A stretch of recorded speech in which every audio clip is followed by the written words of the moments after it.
What's up, everybody? Danasaur here. Sorry about this video. I'm super sick today, but I gotta get the video out. Top 32 Regional Magnet Warrior deck profile. This did secure me my invite. I placed 23rd. Let's get into it.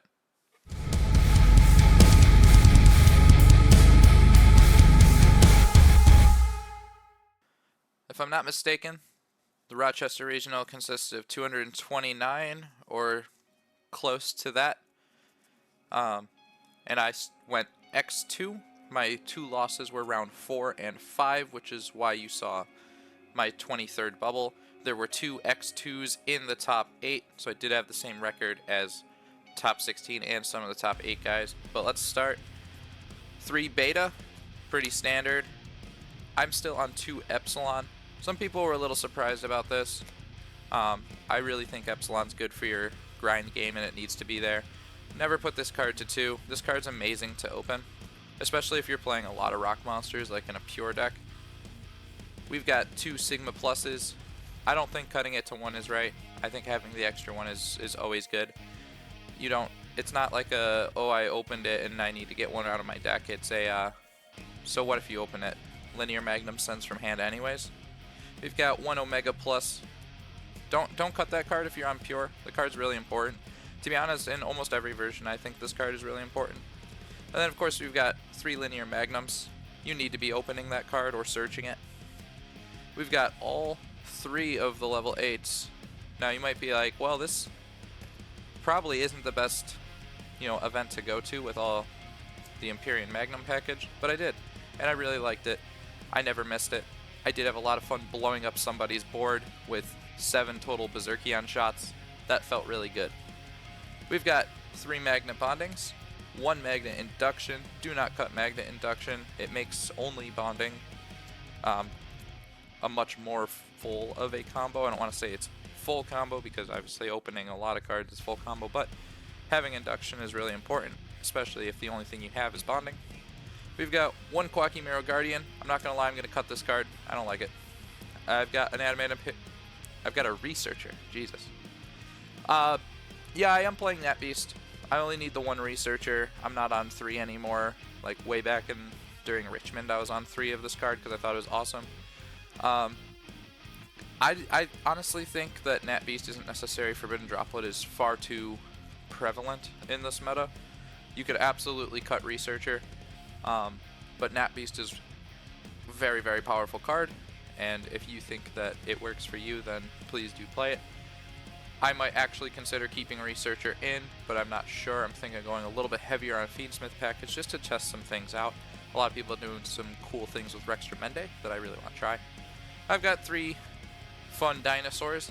Duetarian is important. I'm never sad to see it, but, it could have been Dominus Purge, and sometimes it felt like having Dominus Purge would have been better. And I'm not playing Dominus Purge in the sideboard either, so keep that in mind. I've got 1 Fiendsmith Engraver, that's all I've got. Caesar came up in almost every single game that I played if I was going first, so just having the 1 Engraver is really, really important, just so you can make a Caesar and play around the Nibiru. Of course, we've got the non-engine, 3 Ash Blossom, 3 Fua, and something that's been a little bit different that I kind of made a meta call for this event was 3 Nibiru. Now keep in mind you can pop this card out of your hand going first with Omega Plus, so it's kind of a soft brick, just like the other 2 rock monsters. And I've got 3 Super Poly. I've been on this. I've cut Fallen in the Virtuous, specifically for Super Poly. They take up the same amount of space, which is exactly... It's cool that they're interchangeable. I think Super Poly is a little better right now. It's a little bit more powerful. If you're able to play both, I would say play both. You'd probably have to cut the Fiendsmith side of things, though. And then, of course, 3 Infinite Impermanence.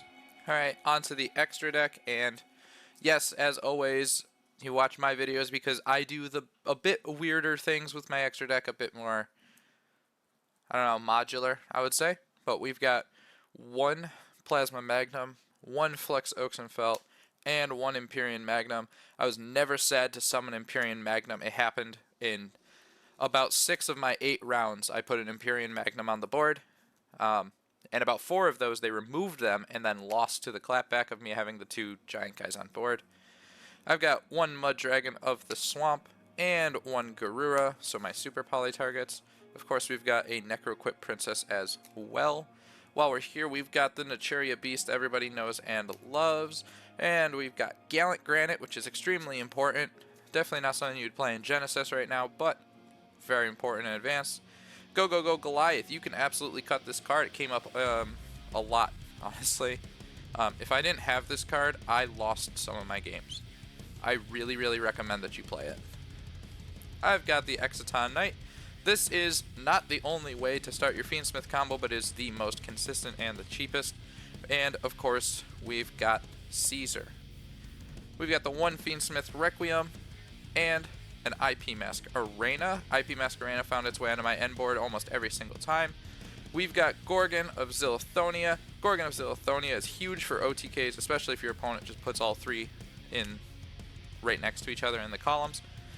The nice thing is Linear Magnum doesn't say original attack, and if you have Plasma and Linear on the board, this card is an Earth monster, and my Plasma Magnum ended up gaining something like 4,000 something attack during one of the games.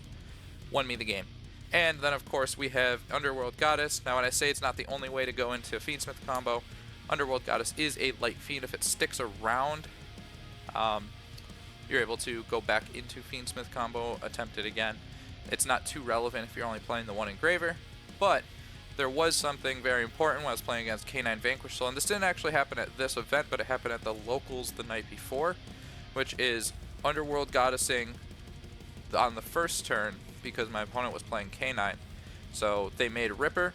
I just turned everything on my board into a Goddess, activated, summoned Talisian from the graveyard, set a Magnet Bonding, and then went into Caesar using this card, and my opponent was really, really upset about that. So keep it in mind that that is a light fiend and a way to start your Fiendsmith combo if you need to.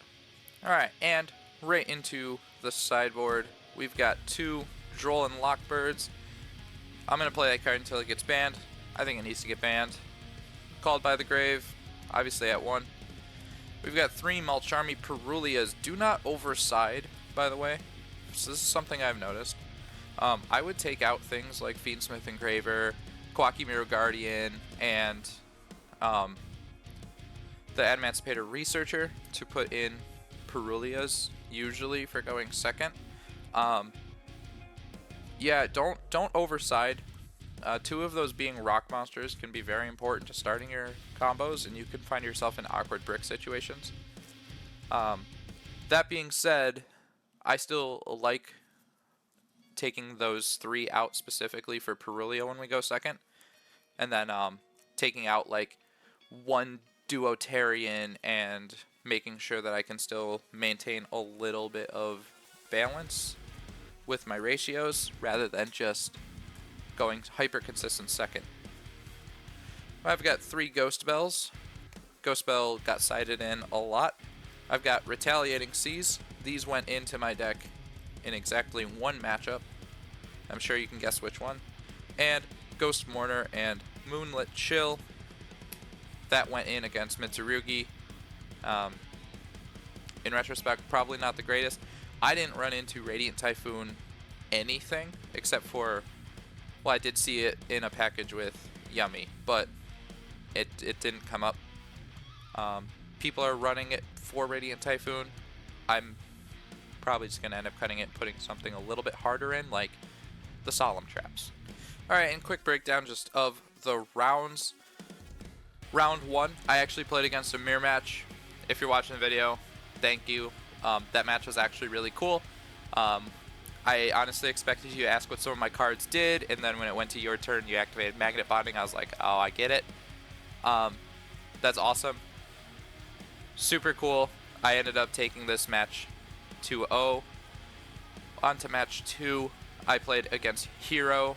Huge shout out to one of my local players for teaching me how to play against Hero the night before at locals. That helped a lot. It did come down to like a little bit of an awkward judge call involving favorite contact and properly summoned with a DPE. But I ended up taking the match 2-0 there as well. Round 3, I go first against my opponent, make a full board. They scoop. I do a very generic going second, expecting them to be on some type of slop, I would say. And I was sort of right. They were on the yummy Azamana. Really, really cool dude. I got this match 2-1 in the end. Very, very fun match. Very good dude. Round 4 was against Dracotail Branded, a deck that I'm fairly familiar with, and it was against somebody that I considered a friend. We go to game 3. This ends in a rough judge call on my end, and I lose the match. I may have still lost this match without that judge call. We don't really know, because it resulted in me being under droll when I shouldn't have been. Another match, no hard feelings here. You know, I take the loss, we go on to round 5. Round 5, I play against Mitsurugi. We go to game 3. I misplay really bad in game 3. I should have been playing under Nibiru when they went first. Set 2 and passed. One of those cards was a Dominus Impulse that was set. I figured it was probably another Dominus Impulse that was set, but they were definitely just holding some stuff. I played into Nibiru on accident, thinking that I had only summoned 3 times, conducting my 4th summon, which ended up being my 5th summon. I get Nibiru'd going into battle phase. I had OTK without that 5th summon. That is on me. That's poor play on my part. I should have won the match, but I did not. That's okay. We accept that. Round 6, I ended up playing against one of the nicest people that I have ever met. They were playing DDD, and honestly, my little brother plays DDD. I knew what all of their cards were doing.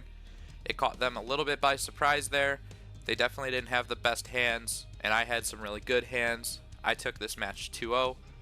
Very, very fun Yu-Gi-Oh! Still was played there, and like, this player was awesome. Move on, we play a friend, so another one of my local players, and they are on Branded. And I do know a little bit about Branded, and it came down to the Gorgon of Ziliphonia getting really, really, really big and just punching through a board. They unfortunately bricked in game 3, but we take those wins. We moved on. Round 8, another one of my friends, somebody that taught me how to play Tenpai back when I got my first ever regional top on Exosister. And game 1 was definitely like a misplay on their part. Game 2 was complete full combo. I just didn't get to play through it. In game 3, they opened about 8 hand traps in a row, and I kind of just beat them down with a 2300 and a 15 beater, and yeah, we take that.